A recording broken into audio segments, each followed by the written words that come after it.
Hi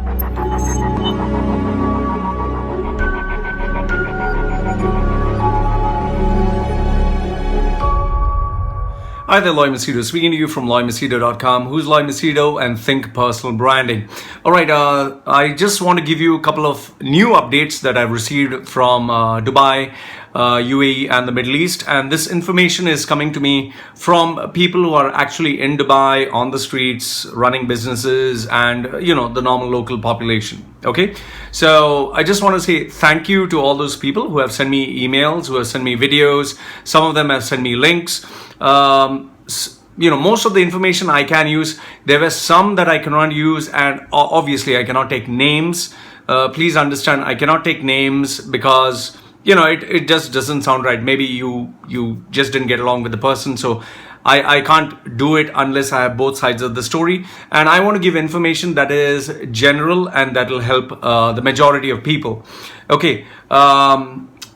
Just before I start, for those people who applied for jobs and are still applying, just to let you know, I managed to help around 13 guys get jobs as of now. It's 13, and along with that, most of them were placed in Qatar, some were placed in Oman, and some actually got placed in Dubai, which is surprising because that means there are still businesses which are starting up in Dubai.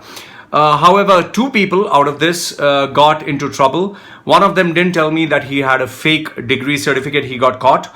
The second one, he apparently lied on his CV, that too with a multinational company. So when the HR department got in touch with the multinational company, they claimed that this person never worked with us, and that is why he got terminated on the spot. So please, I always tell people, tell the truth, at least if you are speaking to me, because if I introduce you to my contacts or if I get you a job, means I don't place you there. I guide you through the process.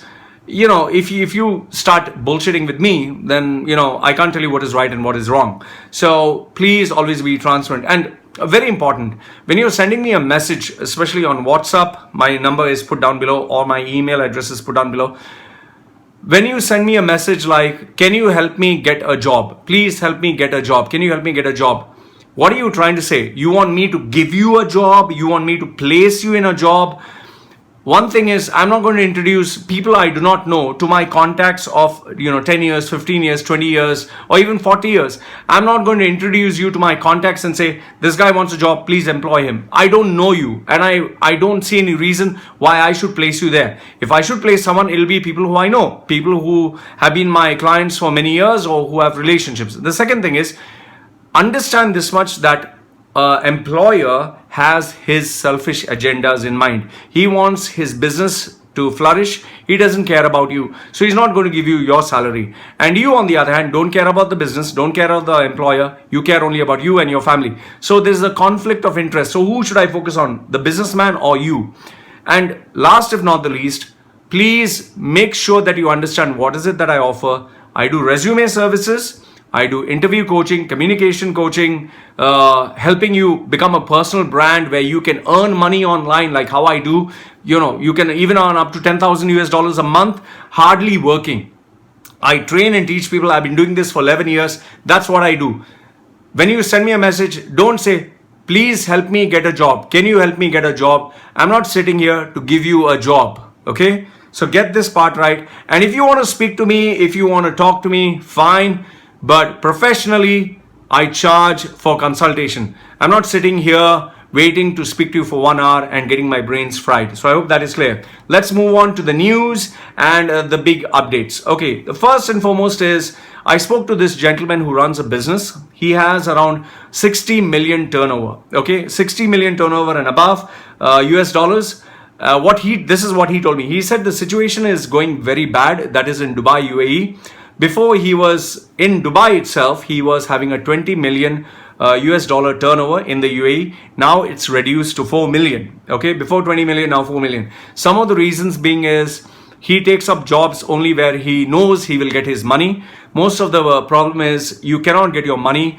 The whole market is running under PDC. So this, one person gives another person PDC, the other person gives another person PDC, the other person gives another person PDC. So everyone's giving the other person a PDC. And then if one person in the chain falls down or gets dishonored with his payments, it proves to be a domino effect. So he's very, very careful what business he does. He also mentioned that the news that Qatar is doing very well is not actually so true. Qatar is not doing so great. Qatar is also experiencing the problem of being locked by all these countries. He said that he has been trying to find Arab locals to work, that is both in UAE as well as in Qatar. It seems it's very hard to employ local Emiratis or local citizens of the country, and it's even more harder to retain them because they work for a few months and then they leave. One of the biggest concerns that he said in Dubai, if you're a businessman or if you're running a business, is payments is a big issue. Many companies' salaries have not been paid. Now, he gave me a couple of list of names. It seems the MEP contractors, that is the mechanical and electromechanical contractors, he says Dragon Scull has been suspended from the stock market. Apparently 17 very big names are involved in that. They have given it to a UK based company to restructure, but until now no success. Transgulf, I know this company, I know some of the decision makers there. I used to go there, I would say around 8 years ago. I'm pretty surprised. They were a very powerful company. It seems they're merged with Naboodah Group, and they have been given strict instructions not to take jobs from outside. Naboodah Group is also not doing very well. 2-3 of my friends try to get jobs over there. They finally took, white passport holders, white skin, but who are asking for cheaper salaries because many of them are not getting jobs nowadays. This company, Etico, I do not know. It seems the contracting company, it is breaking down. Brian Electromechanical is finding it very hard to sustain. ETA is completely finished. Once upon a time, ETA was the most powerful company, and it had, its other partner was Al Ghurair. Now, apparently, ETA is completely finished. Thermo was a company I used to go and visit there. Very posh offices, guys earning very big salaries. They had undertaken the Dubai International Airport. That was the new phase. They had, contracts of billions of dollars. It seems, I was surprised to know that they vanished 3 to 4 years ago, completely vanished. Prima Switchgear, it seems, has not paid salaries for many months. One of the employees from there has told me this.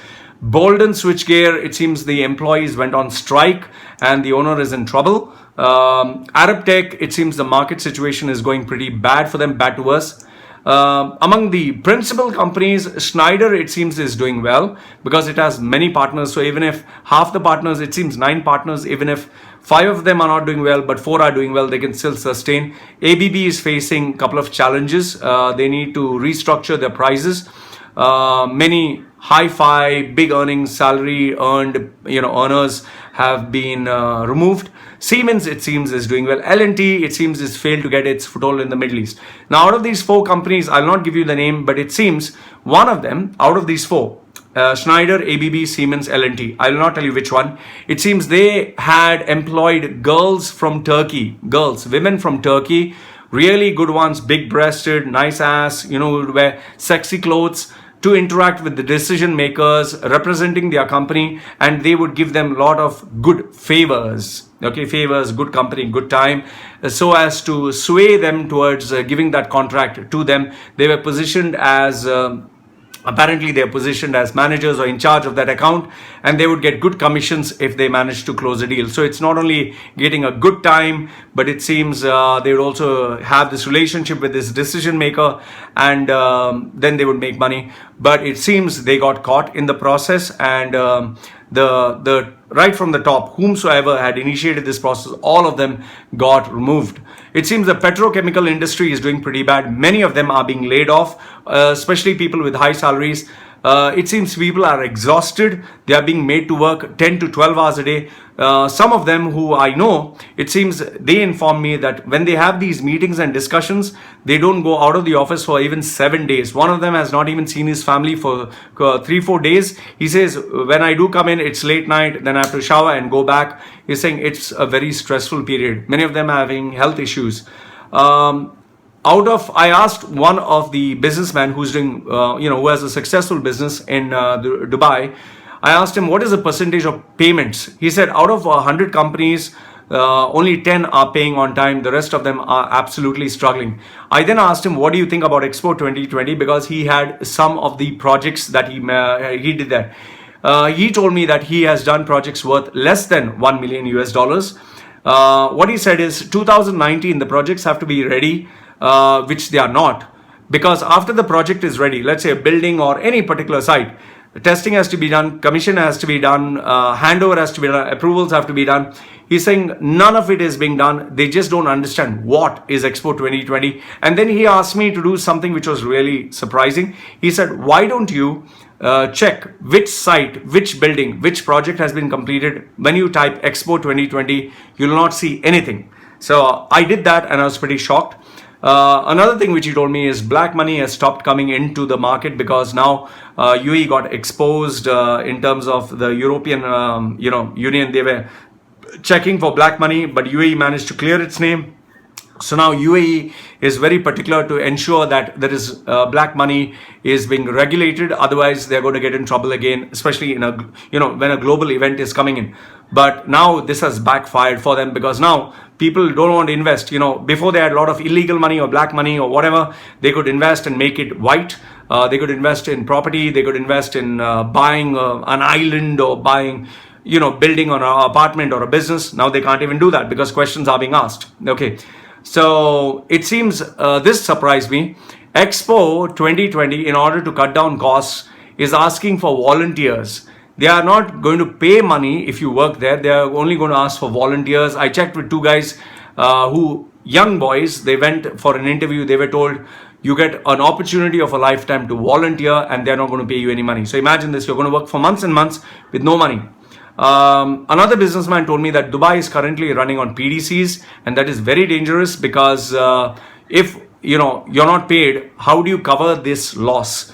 And most of the projects that are being bid at a very low margin.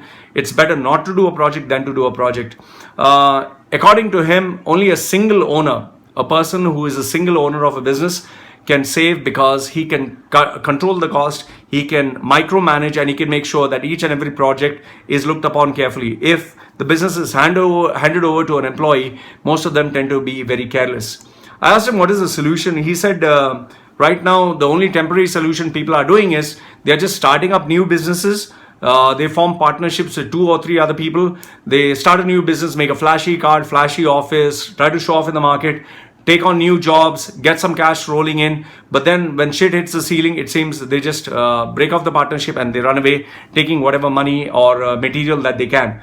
Be careful of plenty of frauds. A lot of frauds are taking place where people take the material. Let's say they'll take the material for $10,000 and they'll pay you. You'll feel happy. Again, he'll take $20,000. He'll pay you direct cash, $30,000, $40,000. So you'll keep trusting the person until one day he'll order, let's say, material for almost $1 million. You'll say, he's going to give me the money immediately anyway. So then they give you the money. Once they take the $1 million worth of material, that time they sell it off for maybe a fraction of the cost, encash on it, and run away. By the time you take the PDC on to the bank, you find out the company is closed down, the account is closed down, the person is not in the country, and it's a domino effect. Everyone loses everything that they have.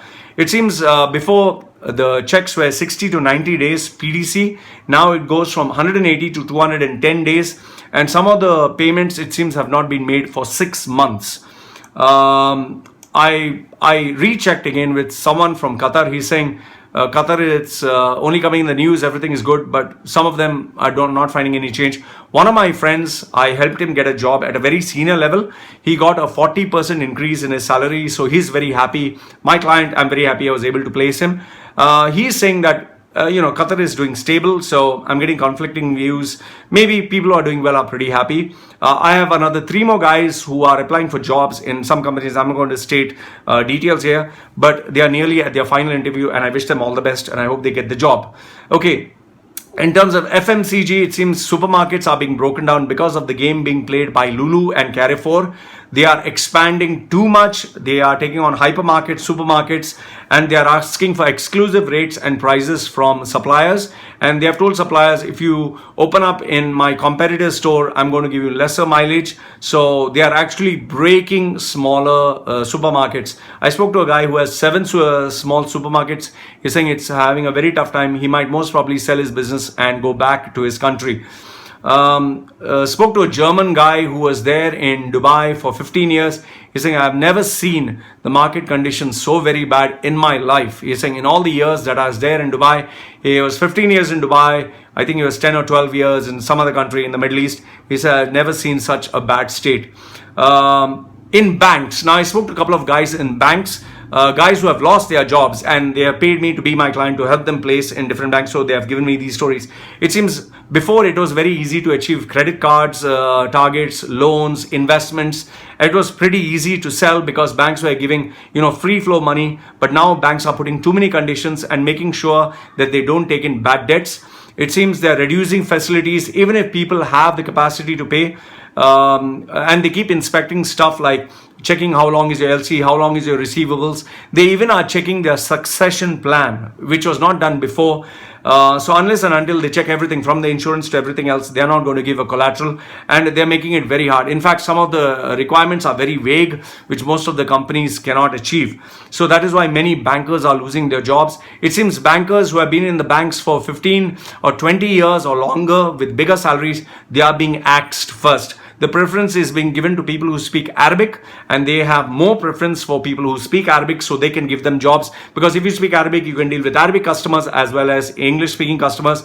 And people who speak Hindi either speak Arabic or English. And those guys who have been, the dinosaurs who are holding on to their position for many, many years, getting overpaid and getting big commissions, they are being wiped out. I know 2-3 of them who had the fucking arrogance and ignorance and thought no end of themselves, they're being fucked. You deserve it. You act like an asshole, and finally you're bought, you're bought down to earth. It seems central bank has become more stringent. There is a link which I'll be putting down below. It seems Abu Dhabi bank merger may result in 1,000 jobs being lost. It's already happening. I spoke to 2-3 of them who have already lost their jobs. Imagine 1,000 families are going to be affected, and they will have to leave the country, or they'll have to beg for jobs which are cheaper. I spoke to another businessman. He said 2019 will sustain for 2020, but they are finding payments to receive the payments pretty hard. 2020 is only going to be investors, only exhibition. Hotels may benefit, maybe a bit of tourism, but that's about it. 2021, nobody knows what is going to happen. Many of them are actually packing their bags and planning to leave before Expo 2020 gets over. It seems that it's not the aspect of taking on a project. It's after you execute, will you get your money back? And most of them are not getting their money back. Now they are running pillar to post, and nobody is, accountable to pay the money. So what do? How can you take a big company on a court case, and where does it end?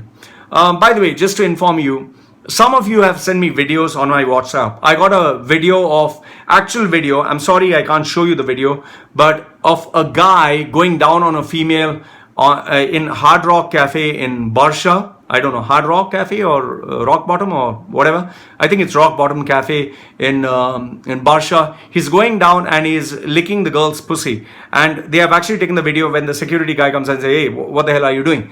Now, I can't show this. I'm sorry, I can't show this. Then there was a video of a female flashing herself for money. There were 2 guys smooching, and they managed to get this video in a nightclub. Then one guy showing himself naked while watching a sex video or something. Then one girl who told me that her boyfriend had taken sex videos with her, and now he's blackmailing her. He's married, but he's like, no, you have to have sex with me or I'm going to destroy your life.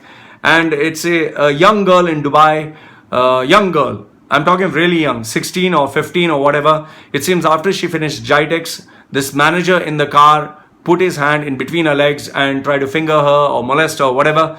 So now, see guys, with regards to this, you have maybe given me the videos or told me the names. I can't do anything here. I can't show those videos, number one.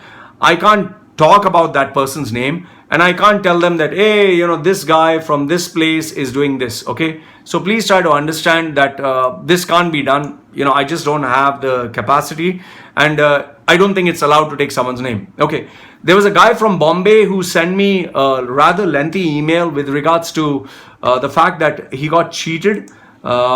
He paid money for a guarantee job. I keep telling you people, stop believing these guys who say, I guarantee you a job. Okay, these idiots still call me, can you help me get a job? Can you guarantee me a job? Nobody can guarantee you a fucking job. If a guy takes money from you and says, I'll guarantee you a job, maybe, most probably, the job is going to be shit. Maybe the job is going to be where they promise you the sun, moon and stars, but they don't give you anything good. Tell me, just use your common sense. Who can guarantee a job? Who? Now, if you guarantee a job, do you think it's going to be 5 days a week? One guy was telling me, Law, if you can guarantee me a job 5 days a week, only 8 hours, with benefits for my family, with he wanted a 40% increase than what he was getting. If you can guarantee me the job, I'll pay you $157. Are you fucking crazy? You are asking for maybe 300,000 dirhams or maybe $500,000 for the whole year, an annual salary of $500,000, and you're going to pay me $157. Fuck you, and that's what I want to tell you. If you want to get $500,000 US for the whole year, pay me 10 times the amount, and then I'll guarantee you a fucking job. Because here's the thing. Here's what people don't think about. Let's say you're going to get $10,000 a month. 10,000 into 12 is 120,000 US. Okay? A company has to shell out that much. So if you want a guaranteed job when the guy doesn't even know you, you pay 120,000, so it negates his loss, and then I can guarantee a job. I'll also make a commission. He'll cut down his cost and he'll employ you. Then if you're good, then he will give you the actual salary. You don't use your fucking head. So I was telling you about this guy from Bombay. He gave me his link. I might put the website. I'll put the website down below. He paid money through this website, and he gave him the money. He was guaranteed a job, guaranteed a good life, guaranteed everything. The guy took the money, didn't do anything. I told this guy that he's lucky that he didn't come to Dubai. His passport was not taken from him, and he was not imprisoned, because once your passport gets taken, you can't do anything. You can't fight with some of the big companies. 2-3 guys who are working for, I think, government, semi-government or whatever based companies. They're working at very low positions. They confessed to me that they want to kill themselves because they're desperate. You can check on YouTube. Those comments are there. They said they are going to kill themselves, set themselves on fire, slash their wrists and all that shit. See, man, I can't do anything. If you want to do whatever you want to do, you do it. But I'm telling you, killing yourself or harming yourself is not going to help you in any way.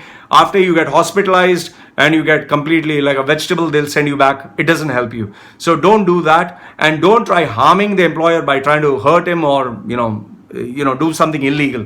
Yes, I know taking a passport is illegal, but there are ways. Go to your consulate, approach the consulate, cry, catch his feet, beg. In fact, one Filipina got in touch with me and she told me that her employer, she works as a maid, he has taken her passport from her, he keeps molesting her, keeps torturing her, keeps beating her, not giving her a day off and all that. I asked her to go to the consulate, speak to the consul general, catch his feet, beg, cry, whatever, they will help you out, okay?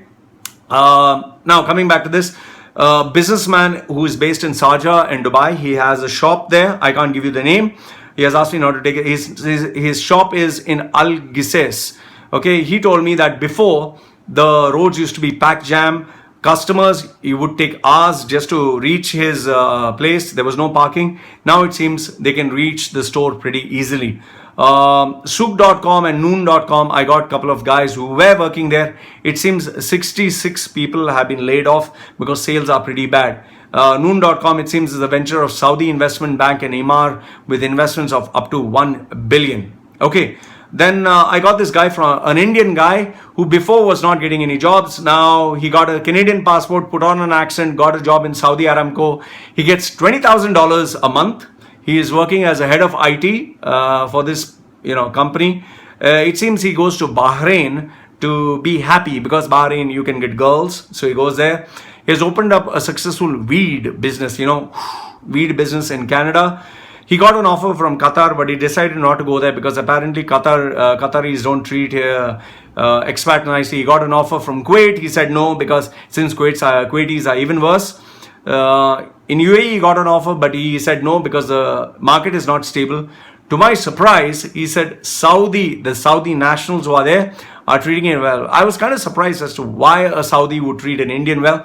But then he told me that one of his parent is a local Saudi. It's a cross, marriage between Saudi and Indian, Canadian and whatever. So, then obviously you get benefits. Okay. I got this news from a very reliable source. It seems many people with bounced checks, whose checks and credit cards have bounced, payment has not been made. in UAE. They are moving to Oman and Qatar, and some of them send me mails and asked me, Lloyd, do you think they'll be able to catch me because I have pending loans and pending credit cards in Oman and Qatar? My answer to you is, if there is no jurisdiction, or the bank is not there, or the collection agency is not there, or they don't know if you come there, then fine. But if it's a big amount, they will catch you. If the bank has a branch, they might catch you. And if they have a relationship. But however, if you're talking of UAE versus Qatar, I think the relationship is not so very good, so it'll be pretty bad. But remember, if the amount is big, you will get caught. But then again, here's my question to you. Why are you taking loans and running away? It's unethical, it's wrong, and if you get caught, you will be jailed. But small amounts, like I said, I don't think anyone is going to be bothered. And last, if not the least, this one was a shocking story that I got from this guy. He has this name Diamond in my YouTube. You can check the comments. His name is Diamond. So this guy had an import-export business in Jabal Ali and Ajman. He had millions and millions of dollars worth. He was very rich. He had a large number of partners. It seems that he had more than 500 million in the bank that was there in Dubai. Okay. But they apparently got into a legal case in Europe. But because they were not in Europe, they were in Dubai. They got held in Dubai. Now this guy, Muslim guy, who has part of millions and millions out of 500 million in Dubai, it seems without a court case, without anything, he got jailed. He has sent me the link. Which I'm putting down in the description box. It seems that they got jailed, their money got taken away from them. It was in 2015. Finally, it seems, after being 9 years stuck in Dubai with a travel ban, not being able to go anywhere, not being able to see his family, nothing, he escaped from Dubai with a private plane from Fujairah, paying 500,000 dirhams just to get away.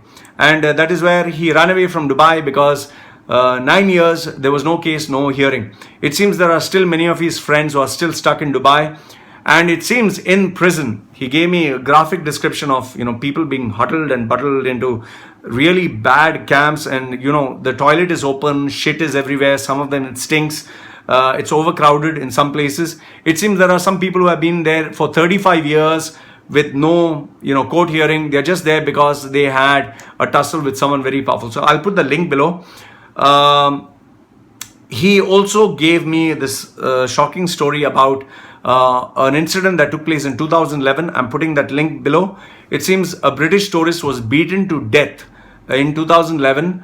So I told him, why are you sharing with me an incident from 2011? He said, I knew this guy and I was with this guy in jail at that time. So I'm putting the 3 links. It's from Telegraph, it's from independent.co.uk, and it's from the national newspaper, where a holidaymaker was beaten to death in Dubai. So I don't know anything about this. This is what he told me. And he also told me that if you are a big spender, if you go to clubs, you go to whores and you do all this, you grab a lot of attention to yourself.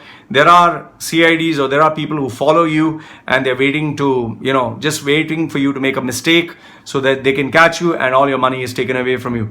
And finally, a young man, who was born and raised in Dubai. It seems he got a job. He had a tussle with the owner of the company and they threw him out.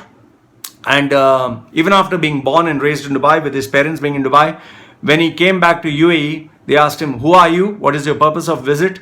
And he is now dying to get a visa because he loves this country. And they're treating him like a total outsider. And he was crying when he was speaking to me. He was saying, this is how they treat me. Well, this is the reality of being, in UAE as an expat. So guys, these are the bits of news that I got from Dubai, UAE. Let me know what you think. Yes, I do know some of the Indian and Pakistani guys, hey, fuck you, I got actually a call. I'm telling you, I got a call at 3 o'clock in the fucking morning. Guys, what the fuck is wrong with you? UAE is my country. Listen, you piece of shit. You're a fucking expat. If your passport is not Emirati, if you have an Indian or Pakistani, Sri Lankan passport, they'll kick your fucking ass out when you don't have a fucking visa. So stop saying, my country, fuck you. The day you don't have fucking money, the day you don't have visa, they're going to kick your candy ass back to your fucking country. And then you'll be like, where the fuck am I? Okay? So get that real.